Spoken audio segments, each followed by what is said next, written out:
आप सभी के हृदय में विराजमान परमात्मा को मेरी राम राम। प्रसन्नता का विषय है कि भगवान शिव विवाह करने के लिए राजी हो गए हैं और अब ब्रह्मा जी ने सप्त ऋषियों से कहा कि जाओ और पार्वती के पिता हिमवान के पास जाकर विवाह की तिथि निश्चित करके आओ। सप्तऋषि चल दिए हिमवान के पास। उनके महल में जाने से पहले वे एक बार फिर से पार्वती के पास होते हुए जाते हैं सप्तऋषि, और एक हल्की सी चूहल, जिसको कहते हैं कि परीक्षा, मजाक के रूप में वो पार्वती की फिर से लेते हैं। इतनी परीक्षा लेकर जा चुके हैं, फिर भी हिमाचल के पास जाने से पहले वो सोचते हैं कि चलो एक छोटी सी परीक्षा और ले लें। तो वो एक बार फिर भगवान शिव की हल्की सी निंदा करते हैं और फिर हार जाते हैं पार्वती के आगे, और पार्वती को नमस्कार करके हिमवान के पास पहुंचते हैं। तो अब आरंभ यहाँ से होता है इस प्रसंग का कि सप्तऋषि हिमवान के पास पहुंच गए हैं भगवान शिव के विवाह का प्रस्ताव लेकर। अब इस प्रसंग में जो बात है वो निम्न वर्ग, जिसको गरीब लोग कहते हैं, हम गरीब आदमी, निम्न मध्यम वर्गीय लोग जो गरीबी से थोड़ा ऊपर उठ रहे हैं, मध्यम वर्गीय मिडिल क्लास, और उच्च मध्यम वर्गीय जो अपनी मिडिल क्लास की कैटेगरी से थोड़ा सा ऊपर उठकर बढ़ गए हैं। यानी वे सारे लोग जो गरीब हैं और जो गरीबी से थोड़ा ऊपर उठ रहे हैं, जो थोड़ा ऊपर उठ गए हैं, मध्यम वर्गीय हो गए हैं, उन सभी गृहस्थ लोगों के लिए अब जो प्रसंग मैं कहने जा रहा हूँ वो बहुत बहुत बहुत महत्वपूर्ण है। अनेक लोगों को मैंने देखा इस परम महत्वपूर्ण प्रसंग को वे यूं ही छोड़कर आगे बढ़ जाते हैं। मैं अक्सर रामचरितमानस की व्याख्या में एक बात कहता रहा हूं कि तुलसीदास जी ने इस महाकाव्य में गहराई में गड्ढे खोद खोद कर उन रहस्यों को दबा दिया है। निकालना पड़ता है, और उन गड्ढों के ऊपर फूलों की क्यारियां हैं। आदमी बस ऊपर देखता है और बढ़ जाता है, लेकिन उसकी गहराई से जाकर उन सूत्रों को निकालना कि आखिर कह क्या दी है बात, यहाँ पर कहना क्या चाहते हैं, सिखाना क्या चाहते हैं। केवल भक्ति रस के लिए नहीं है रामचरितमानस, ये समझ लीजिए। भक्ति रस तो मूल है इसका, लेकिन उसके साथ जीने की कला ये सिखाती है कि जीवन कैसे जीना चाहिए। अगर आपका जीवन अच्छे ढंग से जिया गया हो, सुंदर ढंग से, तो ही भक्ति हो सकती है, अन्यथा नहीं।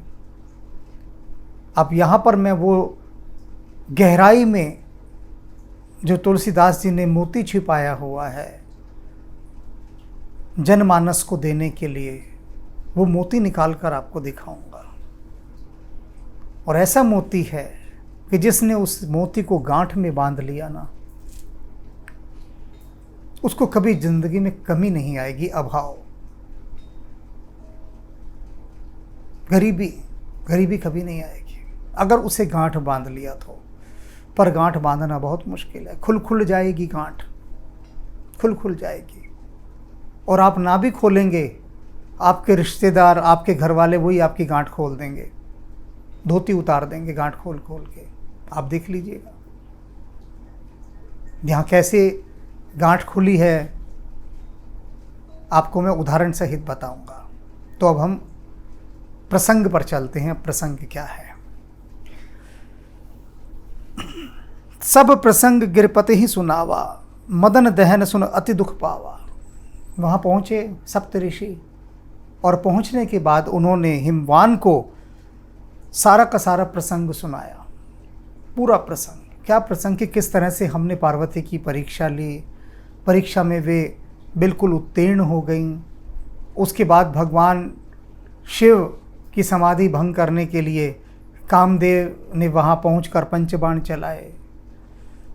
भगवान शिव की समाधि भंग की और भगवान शिव ने उसे भस्म कर डाला। उसके बाद जब भगवान शिव जाग गए तो ब्रह्मा जी ने उनको मनाया और वे सहमत हो गए हैं आपकी पुत्री पार्वती से विवाह करने के लिए।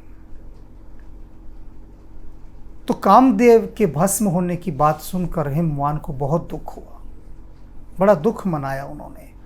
क्यों दुख मनाया? क्योंकि कामदेव जब भस्म हो गया तो फिर संसार की गति कैसे होगी। मदन दहन सुन अति दुख पावा, बहुत दुख पाया उन्होंने। लेकिन उनको दुखी देखकर सप्तऋषियों ने उनसे क्या कहा, बहुर कहिरी रति वरदाना, और रति को उन्होंने जो वरदान दिया भगवान शिव ने, उन्होंने वो बताया कि आप चिंता ना करें, रति को प्रसन्न कर भगवान शिव ने ये वरदान दे दिया है कि यह जो कामदेव है ये भगवान कृष्ण के पुत्र के रूप में जन्म लेगा। तो यह सुनकर हिमवंत बहुत सुख माना, बहुत सुखी हुए, बहुत प्रसन्न हुए कि चलो जो रति है उसके दुख का शमन तो हुआ। अब मुख्य बात पर आ गए सप्तऋषि कि जी हम इस उद्देश्य से आए, आपको बता दिया। हृदय विचार शंभु प्रभुताई, सादर मुनिवर लिए बोलाई। हिमवान ने मन ही मन भगवान शिव की प्रभुता का, उनकी महिमा का विचार किया और बहुत प्रसन्न हुए। और उन्होंने बाकी ऋषि मुनियों को भी बुला लिया कि भाई सब आओ, विवाह का निमंत्रण आया है, भगवान शिव राजी हो गए हैं, ब्रह्मा जी ने भेजा है, तो सब आओ। सब ऋषि मुनियों को बुला लिया उन्होंने, सारा समाज जुट गया, इकट्ठा हो गया।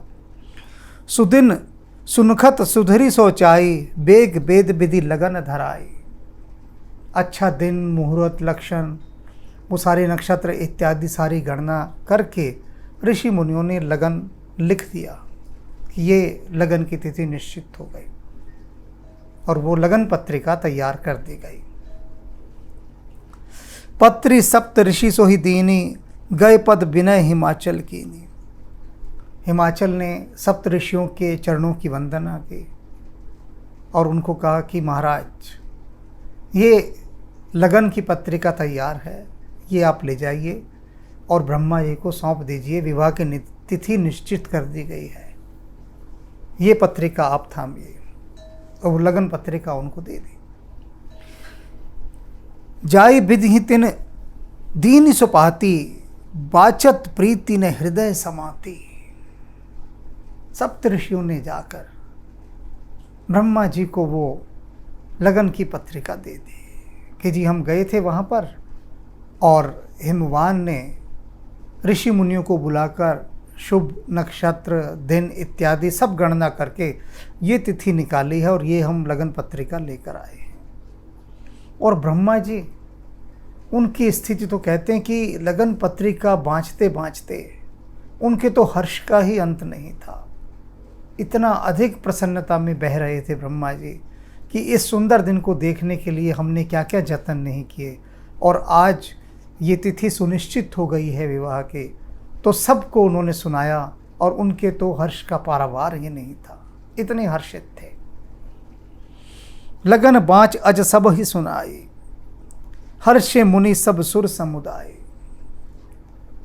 ब्रह्मा जी ने बड़े हर्षित होकर सबको सुनाया और सारे देवता, ऋषि मुनि परम हर्षित हुए भगवान शिव के विवाह का ये लगन पत्र सुनकर, बहुत प्रसन्न हुए सब।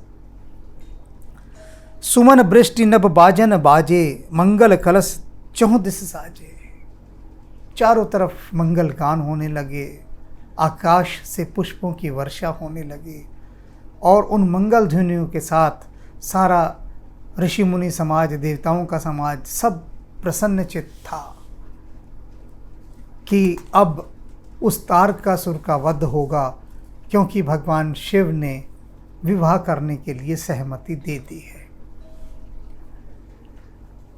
लगे संवारन सकल सुर, वाहन विविध विमान, होई सगुन मंगल सुभग, करी हैं अप्सरा गान।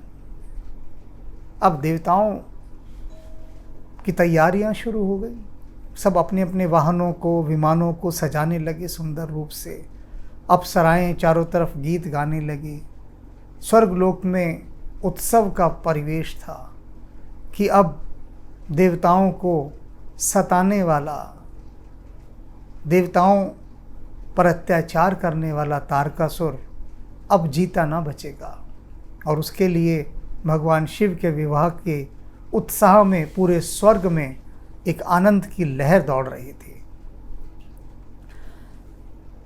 अब क्या है जी, वो दिन आ गया जिस दिन विवाह होना है। अब विवाह होना है तो दूल्हे राजा को सजाया भी तो जाएगा ना, भगवान शिव का भी श्रृंगार होगा। अब यहां है वो गोता मारना सागर के अंदर जहां से मोती निकलेगा। मैं पहले पूरा प्रसंग सीधा सीधा पढ़ देता हूं, बिल्कुल सीधा। अक्सर जैसा होता है, लोग इस प्रसंग को बहुत सीधा सा पढ़ते हैं, छलांग मार के आगे निकल जाते हैं। वहीं छलांग मारते हैं, कूदते हैं वहां पर जहां पर कि रत्न भरे पड़े हैं। वहीं खुदाई नहीं करते जहां खजाना गड़ा हुआ है। ये वो पॉइंट है, ये वो बिंदु है जहां खजाना गड़ा है। पहले मैं यूं ही निकलता हूं इसको टाप के, आप भी टापिए साथ यूं ही, फिर मुड़ के वापस आएंगे, फिर खुदाई करेंगे। शिव ही शंभुगण करी हैं सिंगारा। भगवान शिव, शंभु के जो गण हैं, वो गण भगवान शिव का श्रृंगार करने लगे, उनका सजाते हैं भगवान शिव को। आज इनका विवाह है तो चलो सजाएं। जटा मुकुट अहि मोरु सवारा। और उन्होंने क्या किया कि जो भगवान शिव की जटाएं थी ना, उन जटाओं को और गोल गोल घुमा के उसका मुकुट बना दिया जटाओं का। और दूल्हे राजा का तो सेहरा भी होता है, सेहरा सजा होता है ना आगे। तो क्या हुआ, अहि मोरु संवारा। और सांप जो थे, सांपों से उनका सेहरा बनाया, नाग, वो सेहरा बन गया। कुंडल कंकल पहिरे ब्याला। अब लगा भाई दूल्हे राजा हैं, वर है, अरे कानों में कुंडल तो पहनाओ भाई, ऐसे कैसे जा रहे हैं ससुराल में विवाह करने, वहाँ पर कानों में कुंडल नहीं होंगे और हाथों में कंगन, आभूषण तो चाहिए। तो भगवान शिव के गण थे, उन्होंने कहा एक लाओ नाग लेकर आओ, सांप लपेटो भगवान शिव की कलाई में। तो यहाँ पर सांप लपेट दिए, कुंडल लाओ, दो चार सांप और लाओ, यहाँ कानों में लटका दो, 2 कुंडल भी हो गए। और देख रहे हैं, वाह क्या लग रहे हैं भगवान शिव। उनके गण भी वैसे ही उन्हीं के जैसे बना रहे हैं भगवान शिव को दूल्हा राजा। तन विभूति पट केहरी चाला। अब किसी ने कहा कि भाई अंगराग तो लगाओ। अंगराग कहते हैं पाउडर को। देखते हो ना जब दूल्हा आता है कितना मेकअप वेकअप सब लगा होता है।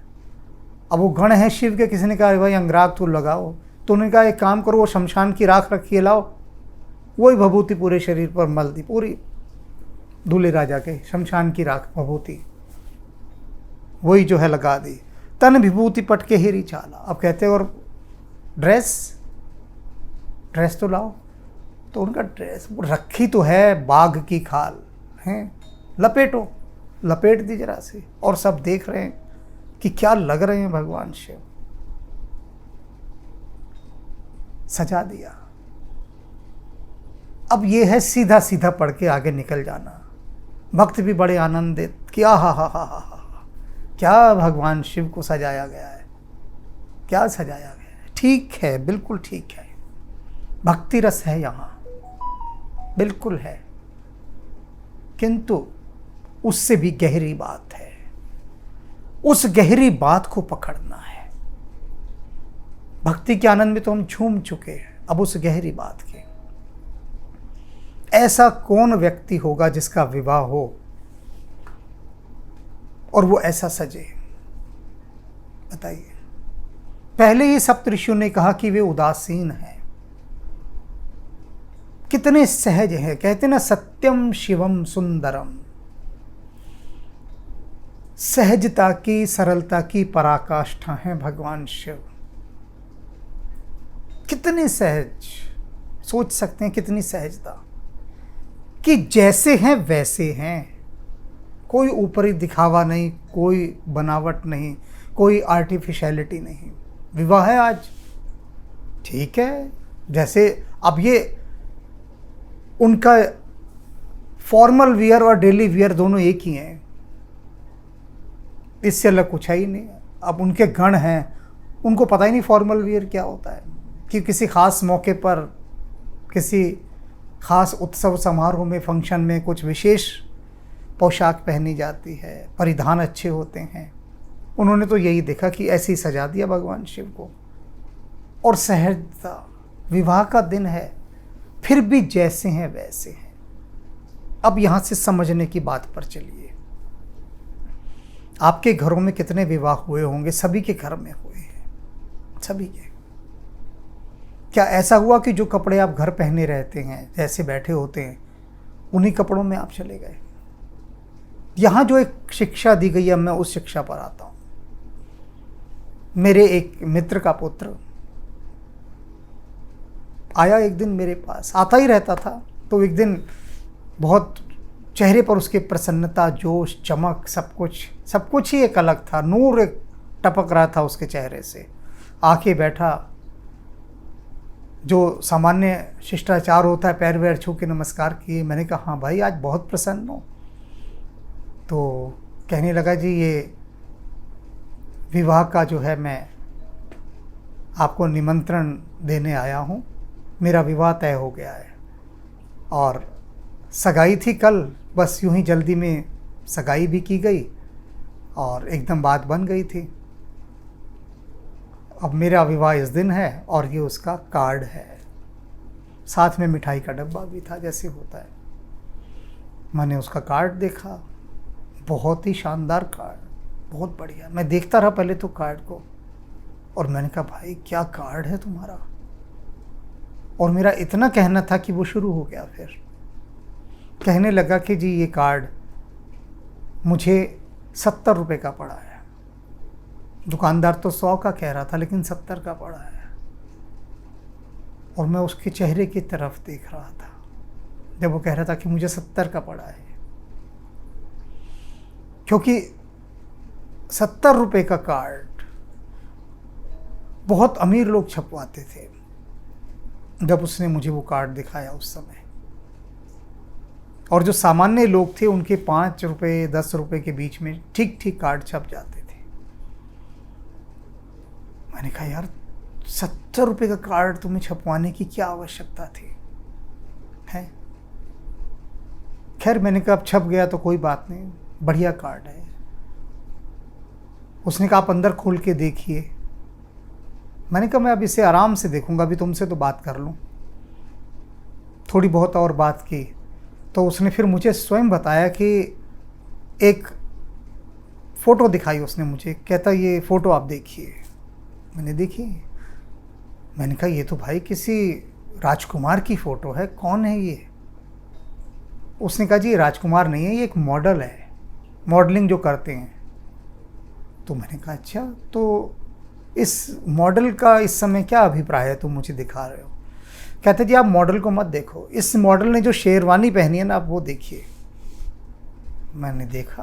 मैंने कहा भाई मैंने तुमसे पहले ही कहा था ये राजकुमार कौन है, ये तो राजकुमारों जैसी है। उसने कहा जी यही शेरवानी मैं बनवा रहा हूँ, 1 लाख की शेरवानी है, 1 लाख की। और मैंने उसका चेहरा देखा, परम प्रसन्न। मैंने कहा तुम्हारा वेतन कितना है? उसने कहा जी 15,000 रुपये है। मैंने कहा 15,000 तुम्हारा वेतन, 1 लाख की तुम शेरवानी, 75 रुपये का या 70 रुपये का तुमने ये कार्ड छपवाया, बहुत पैसा यार, इतना पैसा कहाँ से आया तुम्हारे पास जो तुम खर्च कर रहे हो? उसने कहा कि वो कुछ नहीं जी, वो पिताजी जो है रिटायर हुए हैं, उनका पैसा जो मिला है। तो मैंने कहा तुम्हारे पिताजी कोई बहुत ऊंची पोस्ट से थोड़ी ना रिटायर हुए हैं, सामान्य व्यक्ति थे, वो कितना मिला होगा, थोड़ा बहुत मिला होगा। तो कहता जी वो सब शादी में लग रहा है। और उसके बाद शादी के अंदर बड़ा शाही इंतजाम, धूमधाम से, बैंड बाजा, रथ पर बैठा, वो रथ पर बैठा हुआ। और उसके 2 साल बाद वो फिर निमंत्रण देने आया मुझे। उसके पिताजी भी साथ थे और बोले जी बड़ा है आप सबके आशीर्वाद से बेटा हुआ है इसके। मैं दादा बन गया, ये पिता बन गया और 1 महीना हो गया है और अब जो है हम इसका एक फंक्शन कर रहे हैं। और उसका भी उन्होंने कार्ड दिखाया, बहुत अच्छा कार्ड, एक बहुत अच्छा बैंक्वेट हॉल किया हुआ था। कहने लगे जी इसके अंदर पहले माता की चौकी है और उसके बाद खाना पीना वही सब। मैंने कहा थोड़ा सा इनको कुरेदा जाए अंदर से। तो मैंने कहा इन सब में कितना खर्चा हो रहा है? तो उसने कहा जी 3-3.5 लाख रुपए, 3-3.5 लाख माता की चौकी पे। और उसके ठीक 2-2.5 साल बाद उसकी लड़की हुई। लड़की के समय भी उसने ऐसा ही शानदार एक बैंक्वेट हॉल किया और उसमें वही सब खर्चा सारा का सारा। तो तब मैंने उसके पिता से पूछा, अपने मित्र से ही, मैंने कहा आपका बताओ बेटी की शादी से लेकर और ये जो इसकी दूसरी संतान हुई है यहाँ तक कितना पैसा खर्च हो गया होगा, अंदाज़ा बताओ। तो उसने कहा जी कि 15-16 लाख तो हो ही गया होगा, इससे ऊपर। तो उसने कहा मुझे सारा जो मिला था रिटायरमेंट पर वो 14 लाख मिला था, तो 2 लाख का भी हमने कर्ज ले लिया, क्योंकि इसने सुंदरकांड कराया था जब इसकी बेटी हुई। क्योंकि जो बहू है वो माता रानी की भक्त है, तो लड़का होने पर हमने चौकी रखी थी। यानी संतान होने के 1-1 महीने बाद उन्होंने फंक्शन किए और 16 लाख रुपए के करीब उन्होंने 10 साल में खर्च कर दिया। यहाँ समझने वाली बात आ रही है जो भगवान शिव से जोड़ूंगा मैं भी। 16 लाख रुपए और 2 लाख का कर्ज चढ़ गया। मैंने कहा हर बार मैंने आप लोगों को टोका कि आप ये सब मत करें, लेकिन आपको बात समझ में नहीं आई। इतनी मेहनत से आपने पैसा कमाया है, आप मध्यम वर्गीय हैं, एक एक पैसा आपका गाड़े की कमाई का है, खून पसीने की कमाई का, और ऐसे ही उड़ा दिया उसे हवा में शान दिखाने के लिए। मैंने कहा शर्म नहीं है आपको? क्या ज़रूरत थी ये माता की चौकी करने की और ये सुंदरकांड करने की? मैंने कहा मुझे पता है, इसने बताया था कि सुंदरकांड करने वाले ने 1 लाख रुपए लिए और लगभग 1 लाख ही जो माता की चौकी करने आया था उसने लिए। तो वो उनका चेहरा बता रहा था कि मेरी बात उनको बुरी लग रही है।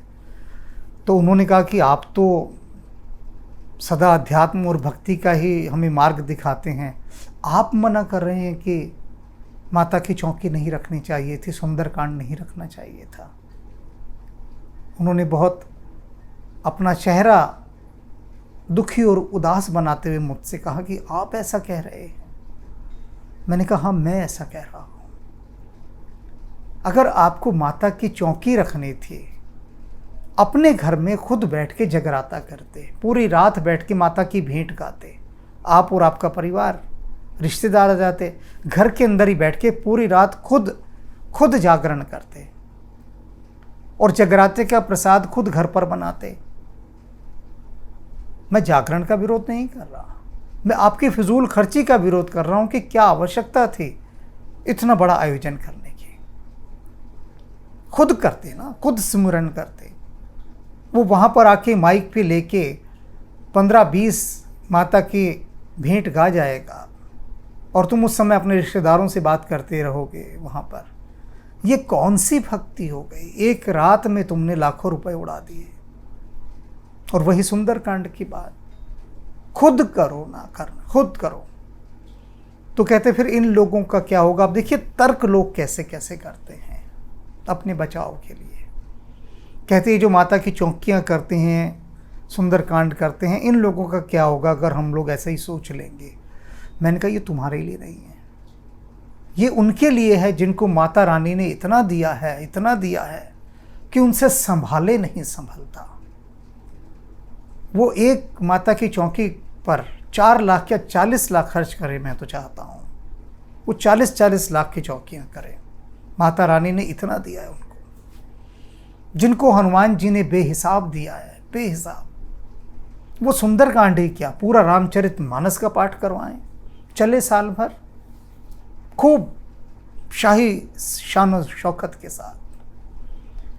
मैंने कहा मैं इस पक्ष में हूँ कि जिसको बेहिसाब दिया है परमात्मा ने, इतना दिया है कि उनसे गिनती नहीं बनता, खत्म ही होने में नहीं आता। मैं बहुत लोगों को जानता हूँ ऐसे कि परमात्मा इतना दे रहा है, कहाँ से दे रहा है, जैसे परमात्मा को ही नहीं पता कि उसने कब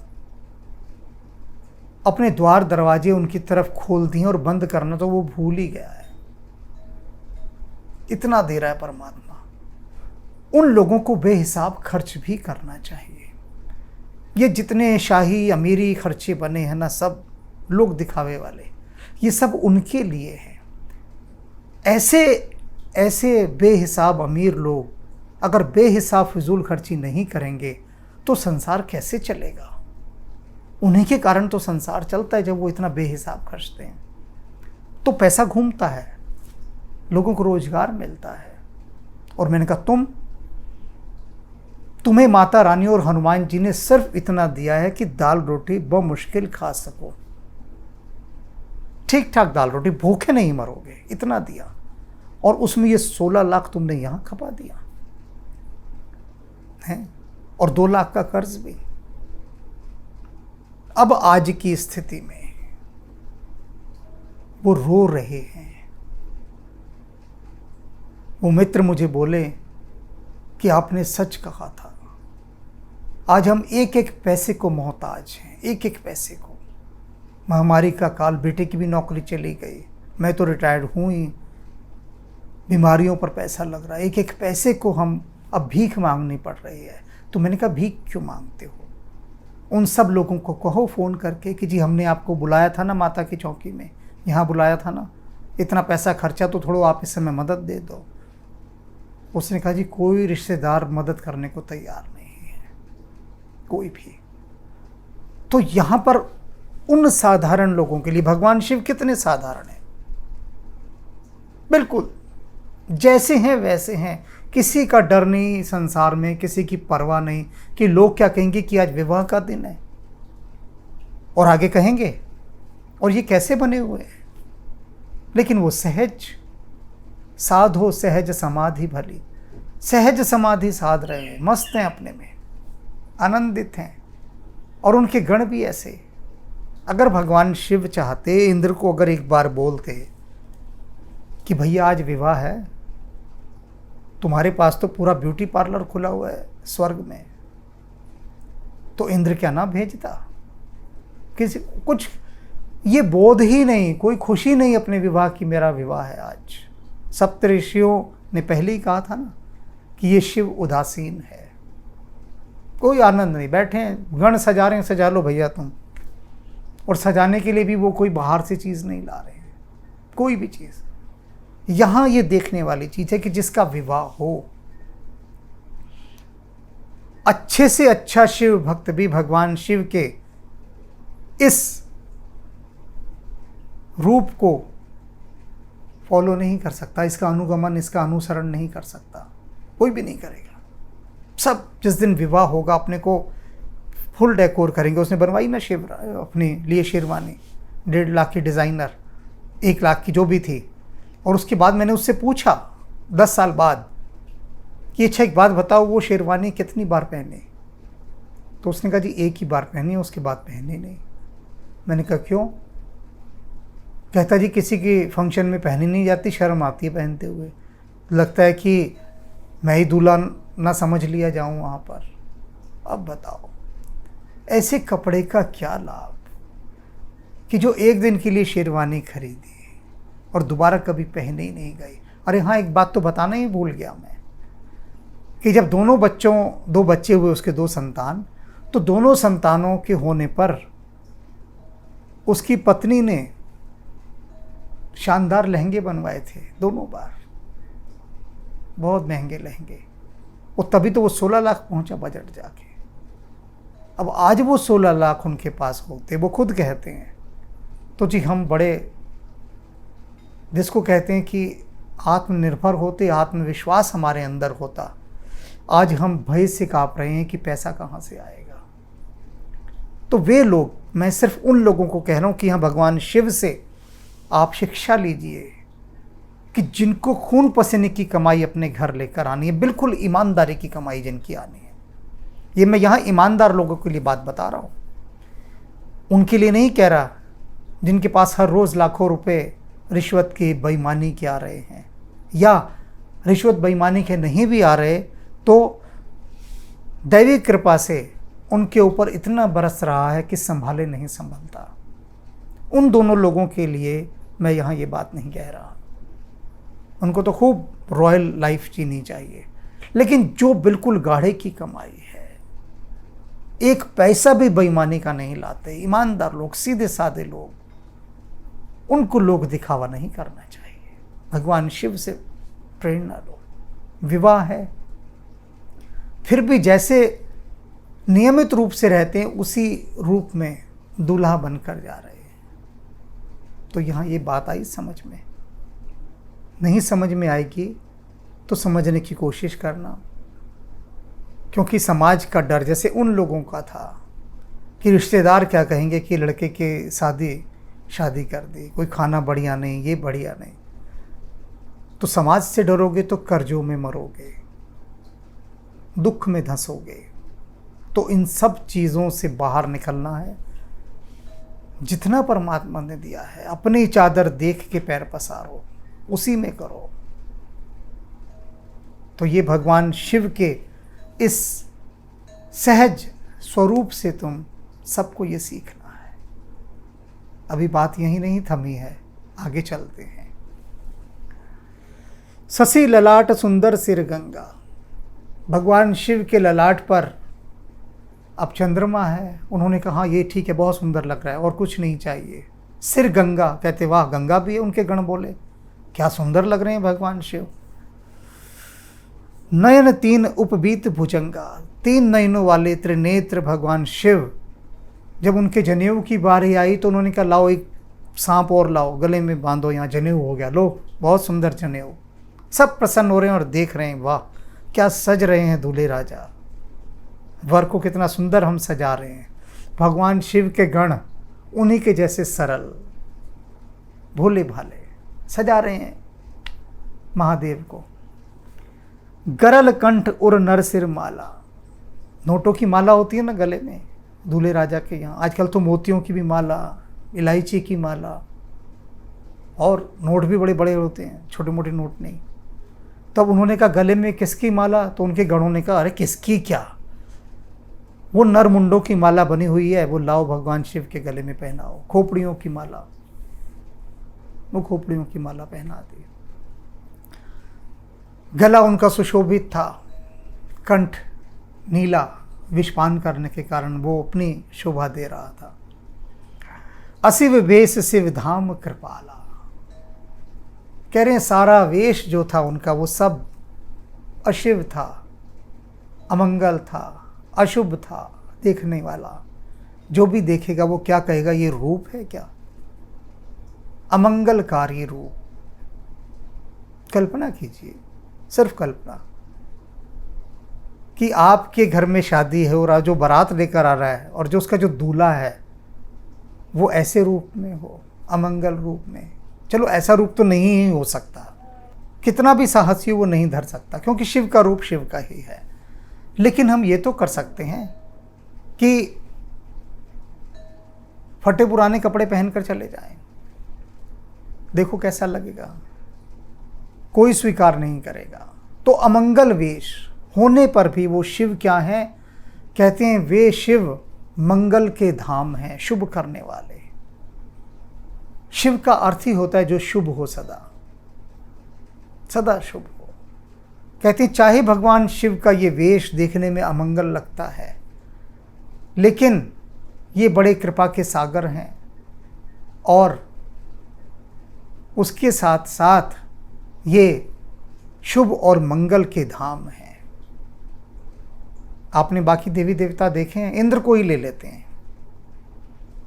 सदा षड्यंत्रों में लिप्त, विलासिता में लिप्त। किस चीज़ की कमी भगवान शिव को, लेकिन फिर भी सहज और सरल हैं।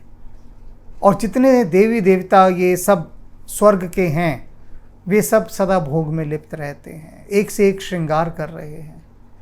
तो ये सहजता भगवान शिव की, ऐसी सहजता कि अपने अमंगलकारी वेश पर, कि संसार देखते ही उसको कहेगा कैसा वेश है, उस पर कोई ध्यान नहीं, कोई भी। वे अमंगलकारी वेश होने पर भी मंगलमय हैं, कृपा के सागर हैं, शुभ के धाम हैं।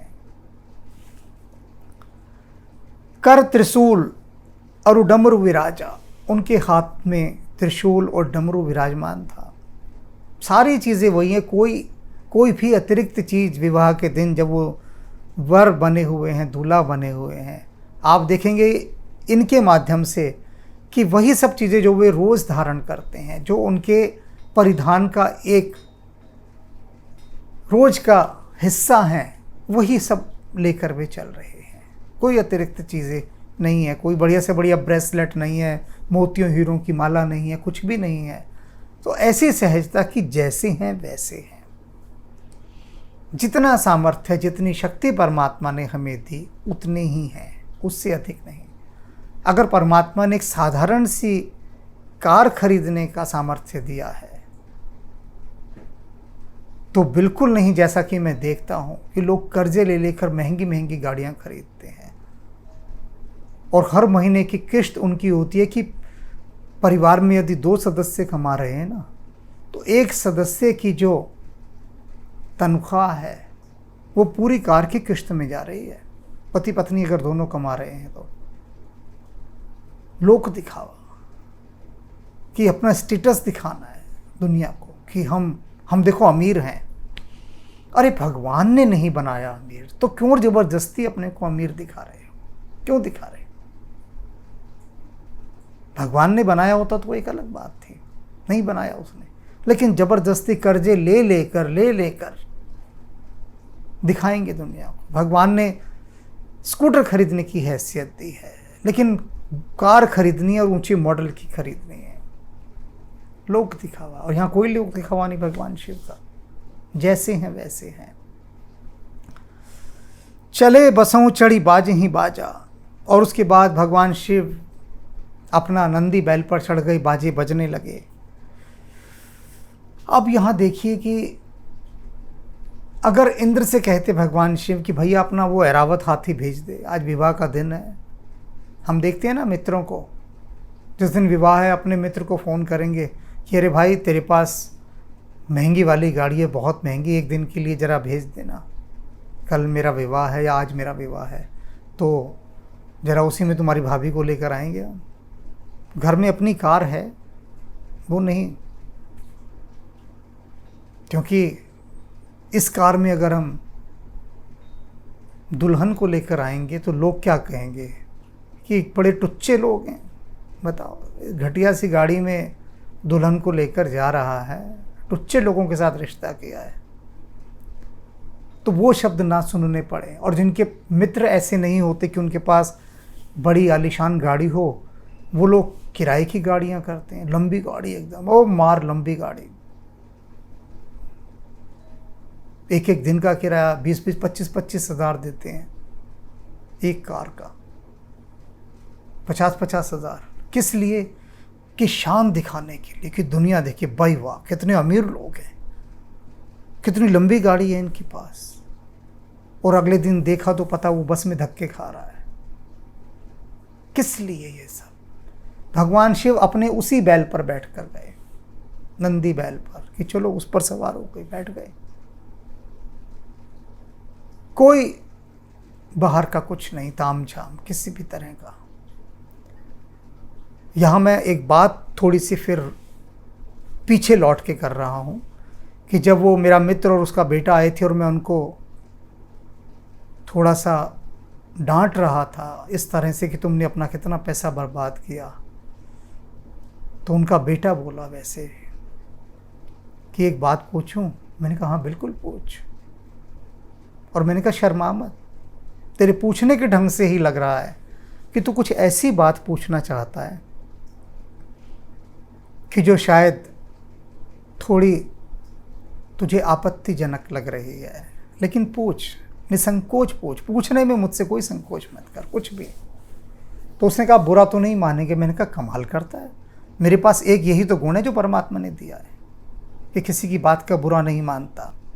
तुम 10 गालियां दे दो मेरे सामने, मेरे पीछे दे दो, मेरे मुंह पर दे दो, मैं बुरा नहीं मानूंगा। बुरा क्या मानना, तुमने अपने मन की बात थी, कह दी मैंने, बुरा क्या मानना, तुम कहो। तो उसने कहा आपने अपने विवाह पर कितना खर्च किया था? मैंने कहा हाँ, तेरे मन में सही प्रश्न उठ रहा था। इस सवाल की कुल बुलाहट तभी शुरू हो गई होगी जब मैंने तुझे डांटना शुरू किया था। तो मैंने कहा सुन, तूने प्रश्न पूछा है तो, और तुझे तो पता नहीं, तेरे पिता को पता है मेरे विवाह का सारा। तो मेरी सारी बात कि मैं सच कह रहा हूं या नहीं कह रहा, उसके साक्षी तेरे पिता हैं। मैंने कहा 40 पैसे का मेरा शादी का कार्ड बना था, 40 पैसे का।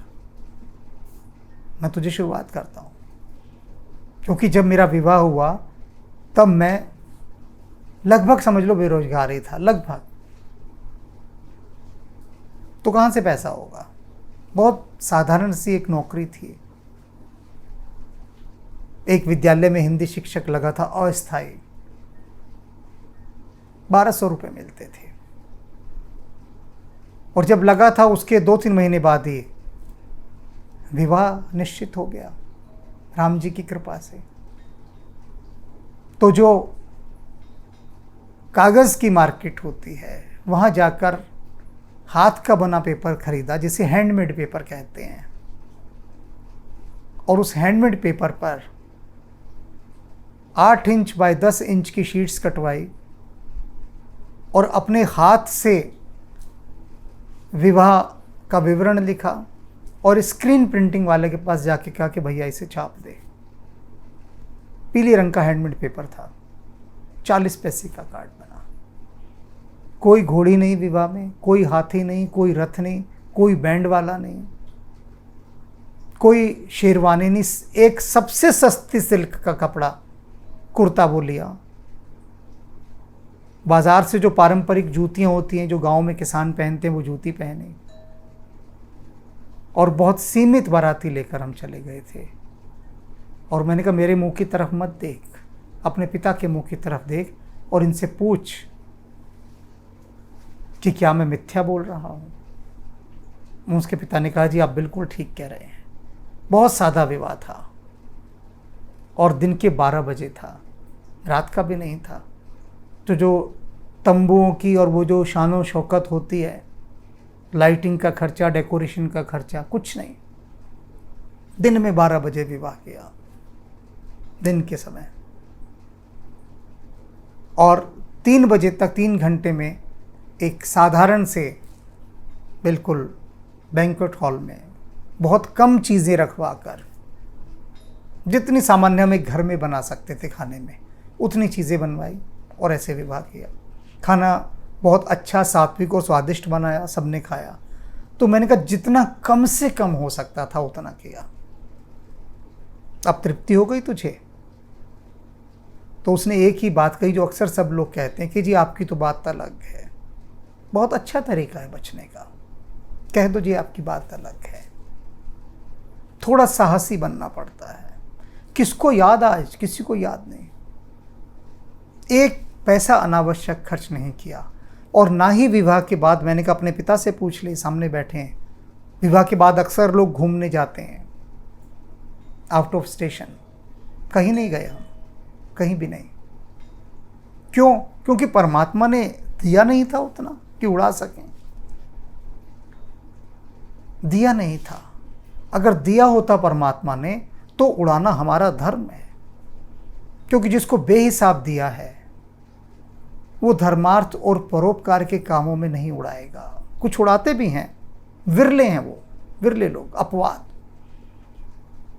तो जिनके पास बेहिसाब है वो अपनी अय्याशियों पर लाखों करोड़ों उड़ा सकते हैं, लेकिन एक गरीब को 1 रुपया नहीं दे सकते या उसकी मदद नहीं कर सकते। तो ऐसे लोगों के लिए उड़ाना बहुत सही है, बहुत ही सही। और यहाँ पर देखो भगवान शिव अपने उसी बैल के ऊपर बैठ गए हैं और चल दिए हैं। देख शिव ही सुर तिरह मुस्काही, बर लायक दुल्हनी जगनाही। अब देखिए, अब संसार आ गया, सोसाइटी आ गई, समाज आ गया। बैठे हैं भगवान शिव बैल के ऊपर, वेश वही अमंगलकारी सारा, सांप लटके हुए हैं चारों तरफ, भभूत लगी हुई है, गले में नरमुंडों की माला है। अब उसको देखकर जो देवताओं की स्त्रियां हैं बड़ा मंद मंद मुस्कुरा रही हैं, मजाक उड़ाते हुए मुस्कुराना जिसको कहते हैं, किसी की कमी पर हंसते हुए मुस्कुराना, क्योंकि उनकी तो बहुत अच्छे अच्छे विमान हैं देवताओं के। तो जो देवताओं की स्त्रियां हैं वो मुस्कुरा कर देख रही हैं भगवान शिव की तरफ और आपस में एक दूसरे से बात कर रही हैं और पूछ रही हैं कि अरे इससे विवाह कौन करेगा, कौन है ऐसी दुल्हन, यानी किसके भाग फूटने वाले हैं कि जिसको ऐसा दूल्हा मिलने जा रहा है। हंस रही हैं, कह रही हैं साफ, बर लायक दुल्हनी जगनाही, कि ऐसे वर के लिए संसार में कोई दुल्हन नहीं मिलने वाली, कोई विवाह नहीं करेगा। और इनको तो दूल्हा भी बना दिया गया है। तो हंस रही हैं भगवान शिव पर देवताओं की स्त्रियां। लेकिन सप्तऋषियों ने कहा था ना कि भगवान शिव उदासीन है।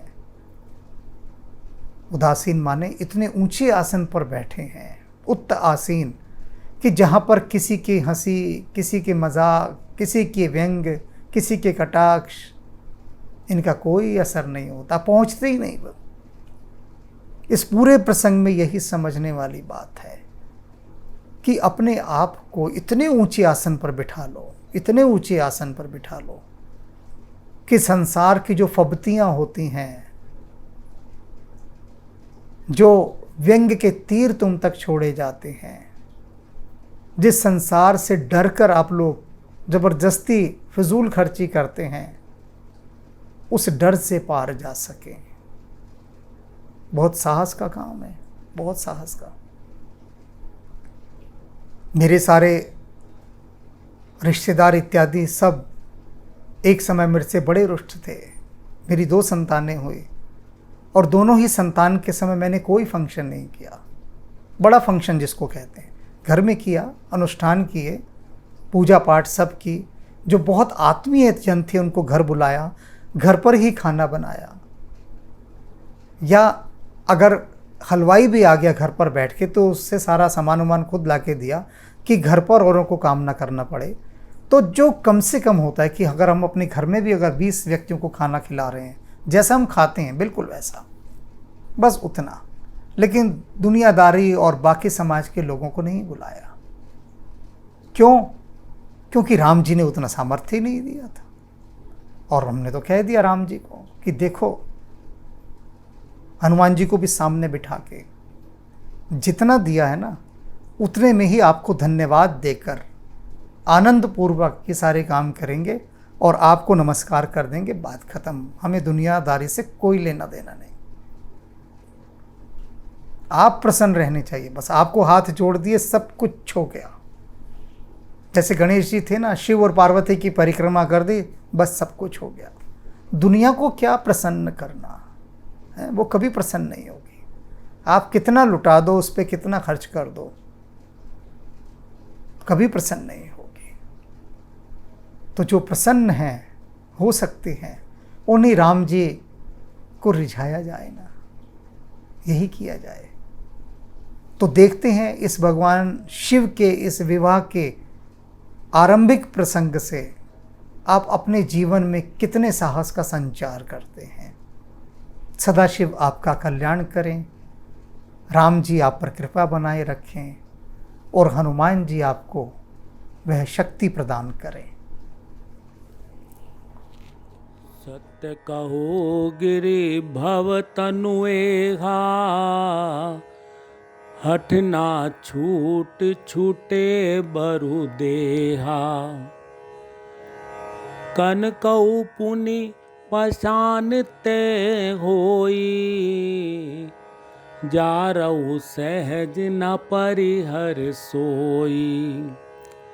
नारद वचन न मैं परिहरऊ, बसऊ भवन उजरऊ नहीं डरऊ।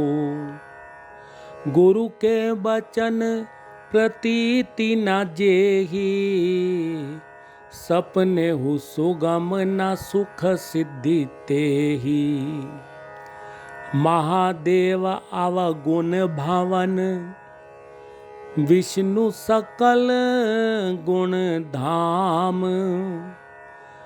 जेहि कर मनोरम जाई सन, तेहि तेहि सन काम। जो तुम मिलते हो प्रथम मुनीसा, सुनती हूँ सिख तुम्हारी धरी सीसा। अब मैं जन्म शंभुहित हारा, को गुण दूषण करे विचारा। जो तुमरे हठ हृदय विशेषी, रही न जाई बिनु किए बरेसी। तो को तुकियन हाल सुनाही, बर कन्या अनेक जग माही। जन्म कोटि लगी रगर हमारी, बरऊ शंभु न तेराऊ कुंवारी। तजऊ न नारद करऊ उपदेशु, आपो कही सत बार महेशु। मैं पापरऊ कही जगदम्बा, तुम ग्रह गवनऊ बयऊ विलम्बा। देखी प्रेम बोले मुनि ज्ञानी, जय जय जगदम्बिके भवानी। तुम माया भगवान शिव, सकल जगत पितु मात। नाई चरण सिर मुनि चले, पुनि पुनि हर सत गात। जाई मुनि नहीं मवंतु पठाए, करि बिनती गिर जई ग्रह ल्याए। बहुरी सप्त ऋषि शिव पई जाई, कथा उमा कै सकल सुनाई। भय मगन शिव सुनत सनेहा, हर्षि सप्त ऋषि गवने गेहा। मनु थिर करि तब शंभु सुजाना, लगे करन रघुनायक ध्याना। तारकु असुर भयो तेहि काला, भुज प्रताप बल तेज विशाला। तेहि सब लोक लोकपति जीते, भये देव सुख संपत्ति रीते। अजर अमर सो जीति न जाई, हारे सुर करि विविध लड़ाई। तब बिरंचि सन जाई पुकारे, देखे विधि सब देव दुखारे। सब सन कहा बुझाई विधि, धनुज निधन तब होई। शंभु शुक्र संभूत सुत, एहि जीतई रन सोई। मोर कहा सुनी करहूँ उपाय, होय ईश्वर करई सहाय।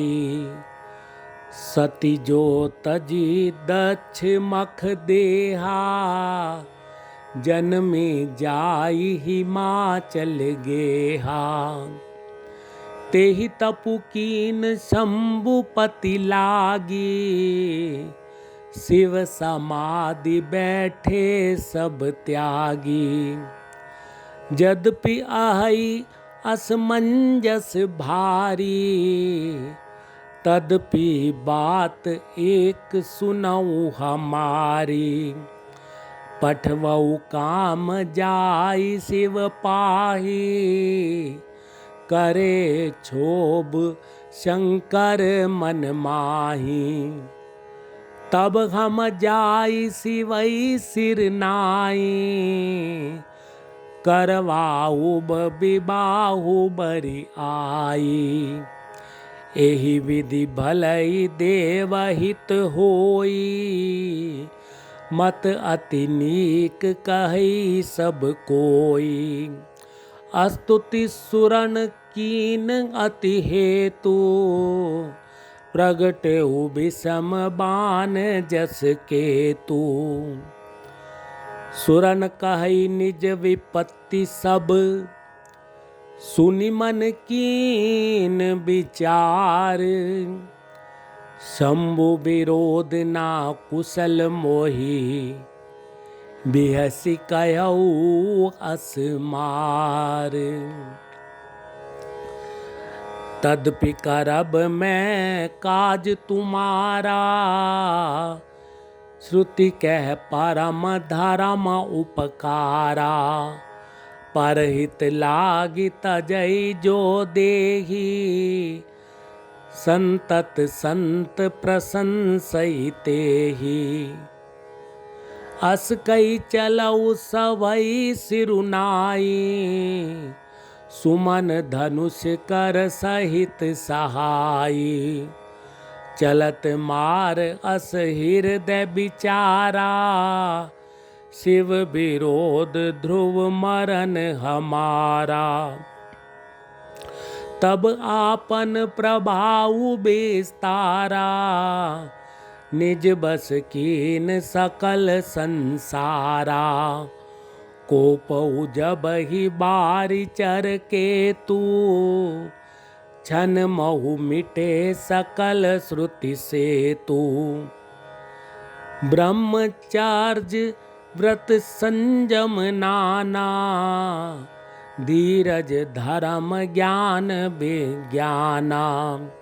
सदाचार जप जोग विरागा, सबय विवेक कटक सब भागा।